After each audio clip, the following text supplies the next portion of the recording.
আমার বাবা বরাবরই ভুলো মনের, আমিও যদিও বাবার মতোই হয়েছি তাও। তো বাবা আসলে একটা জিনিস অর্ডার করেছিল, বারবার ফোন আসছে কিন্তু বাবা মনে নেই, ভুলে গেছে। আর আমাকে বলছে তুই কি অর্ডার করেছিস বল, কিন্তু আমার তো ফোন নম্বরও দেওয়া নেই, কিছু নেই। আমিও চেক করলাম, খুঁজেই পাচ্ছি না।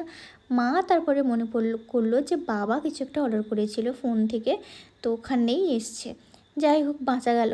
তো এখানে অনেক রকম ছাঁচ এসছে, এখানে অনেক কিছুই বানানো যেতে পারে, মিষ্টি, নিমকি, এই ধরনের কুড়মুড়ে ব্যাপার। আর এটা হচ্ছে ছুরি, কাটারি, কাঁচি, সব মাল্টিপারপাস দেখতে। কি কাজ হয় সেটা আমি দেখাচ্ছি। তো দেখতে খানিকটা এরকমই, ছুরির মতো ওটা প্রেস করতে হয়, আর সাইডে কোনো কিছু রাখলে এইভাবে গোল গোল করে কাটা হয়ে যায় বা লম্বা লম্বা করে কাটা হয়ে যায়। তো এটা আমাদের কাটাও হয়েছে, সবজি রান্নাও করা হয়েছে, বেশ ভালোই। তবে নরম জিনিসটা কাটা যায়নি, শক্ত কোনো হলে সুন্দর কেটে গেছে। তার সাথে এসছে আরও একটা জিনিস, এটাও একটা ছাঁচ। তো কী হচ্ছে দেখা যাক। এর ভেতরে হচ্ছে বেসিক্যালি লেচি দিতে হবে, মানে লুচির যে হয় লেচিটা, ওটা দিলে এভাবে প্রেস করে দিলে সুন্দর লুচি হয়ে যাবে। দেখা যাক কেমন সুন্দর লুচি হয়, আমিও একবার বানিয়ে দেখব।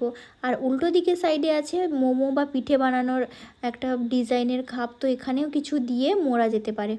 তো এটা দেখে ভালোই লাগলো, তবে কতটা কার্যকরী সেটা রান্না করলেই বুঝতে পারবো। কাটারিটা মোটামুটি ভালোই এসছে, আর ছাঁচগুলোও দেখা যাক কি বানানো যায়।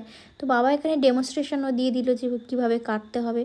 আর এমনি রান্না করেছি, কেটেছি, হয়েছে, তবে ব্যাপারটা আরও ভালো করে দেখতে হবে।